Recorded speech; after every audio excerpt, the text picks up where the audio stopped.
বাইরে যে পরিমাণ গরম পড়েছে এই সিচুয়েশনে আমাদের প্রচুর পানি এবং জুস পান করা উচিত। এতে করে আমাদের বডি ডিহাইড্রেট হবে। তো ভিউয়ার্স, আসসালামু আলাইকুম। আজ আপনাদের সাথে শেয়ার করব খুবই সহজ রেসিপিতে পাইনাপেল জুস রেসিপি। এটা খেতে যেমন মজা তেমনই স্বাস্থ্যের জন্য অনেক উপকারী।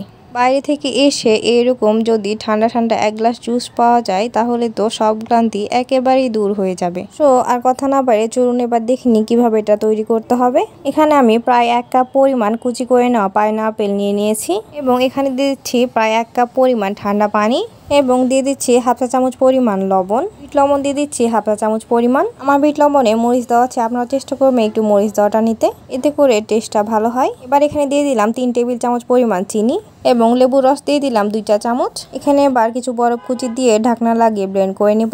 এটা এবার ভালো মতো ব্লেন্ড করে নেওয়া হয়ে গেছে। এটা এবার সার্ভ করে নেওয়ার জন্য একটি গ্লাসে কিছু পরিমাণ বরফ কুচি দিয়ে দিচ্ছি এবং এর মধ্যে কিছু পাইনাপেল কুচিও দিয়ে দিলাম। এবার এর মধ্যে তৈরি করে রাখা জুসটা দিয়ে দিচ্ছি। পুরা জুসটা আপনারা 3 জনকে সার্ভ করতে পারবেন, তবে আমি এখানে একটি গ্লাসে সার্ভ করে দেখিয়ে দিচ্ছি।